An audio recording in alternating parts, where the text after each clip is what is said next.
दोस्तों, स्वागत है आपका मेरी चैनल द विस्परिंग माउंटेन्स में एक और डरावनी कहानी के साथ। इस कहानी का नाम है लबुबू का खौफ।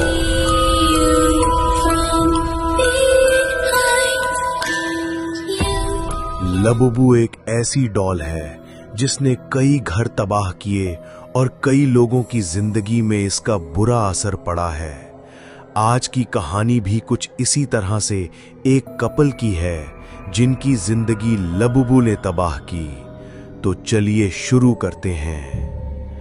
बनारस के एक पुराने मोहल्लों में एक अजीब सी दुकान होती थी, जिस दुकान का नाम था चुप्पा खजाना। दुकान का मालिक था एक अजीबो-गरीब बुढ़ा जिसका नाम था लाला मिश्रा। उसके बारे में लोग कहते थे, जो चीज दुनिया में कहीं नहीं मिलती वो मिश्रा जी के पास जरूर मिलेगी। लेकिन इस दुकान के बारे में एक और बात मशहूर थी। यहां से चीज खरीदना मतलब अपनी जिंदगी को बदल लेना। एक तूफानी बिजली कड़कती रात थी। सड़कों पर पानी भर गया था।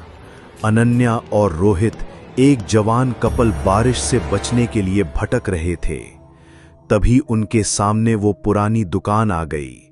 दरवाजा खोलते ही ऊपर लटका एक पुराना घंटा खुद से बज उठा। उसकी खनक सीधा दिल तक उतर गई, जैसे दुकान खुद अपनी प्रेजेंस महसूस करवा रही हो। अंदर मिट्टी और पुरानी किताबों की गंध थी और दुकान में अजीबो-गरीब पुरानी चीजें। किसी शेल्फ पर रंग उड़ी मास्क, कहीं टूटे हुए ग्रामोफोन और एक कोने में पुराना आईना जिसमें अपनी परछाई धीरे धीरे हिलती दिख रही थी। तभी अनन्या की नजर पड़ी एक पुरानी सी डॉल पे, जिसके होठों पर एक टेढ़ी मुस्कान चिपकी हुई थी और आंखें ग्लास के टुकड़े जैसे चमक रही थी। लेकिन वो चमक नॉर्मल नहीं थी। ऐसा लग रहा था जैसे गुड्डी की आंखें सीधा अनन्या के दिल तक घुस रही हों। लाला मिश्रा धीरे कदमों से आया।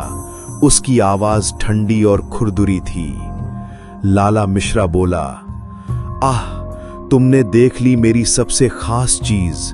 इसका नाम है लबुबू। बनारस के मशहूर गुड्डी साज रघुनाथ दास ने बनाई थी। अपनी बेटी को खोने के बाद उसने अपनी रूह का एक हिस्सा इन गुड़ियों में डाल दिया था। कहते हैं इनमें जिंदा इंसान का खून सांस लेता है। रोहित हंस के बोला, बस इतना ही? ये तो बस एक खिलौना है। लेकिन अनन्या चुप थी। उसे लग रहा था जैसे गुड्डी उसे बुलाती हो। उसकी आंखों में एक अजीब सा नशा था। रोहित ने मना किया, पर अनन्या ने इंसिस्ट करके गुड्डी ले ली।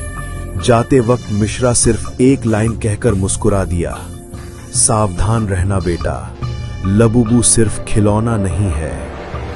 कुछ दिन बाद ही अजीब घटनाएं शुरू हो गईं।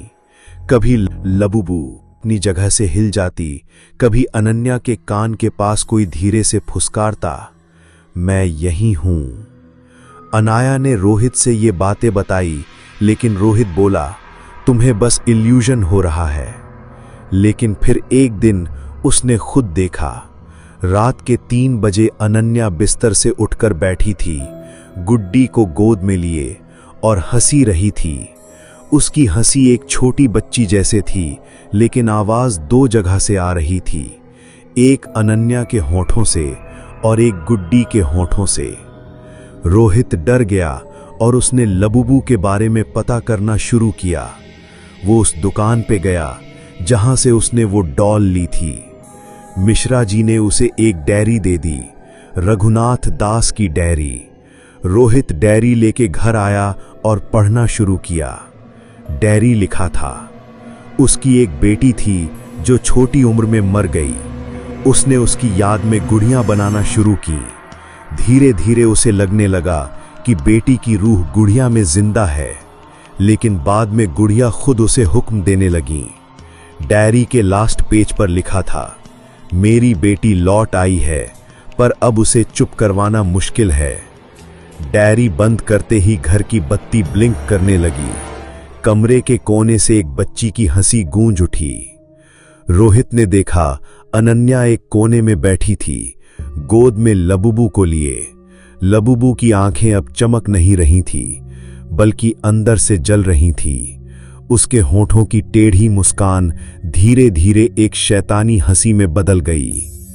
रोहित चीखा, अनन्या, उसे छोड़ दो।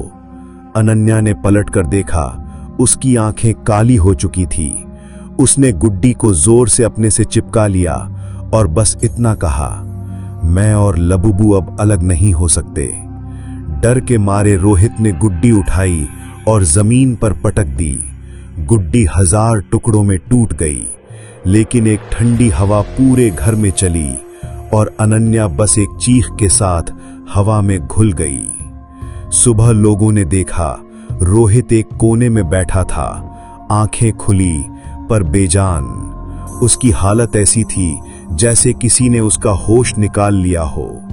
और अनन्या, वो कहीं नहीं थी, सिर्फ गुड्डी के टुकड़े बिखरे हुए थे। बीच में एक पुरानी चिट्ठी पड़ी थी, गुड्डी बनाने वाले का मकसद पूरा हुआ।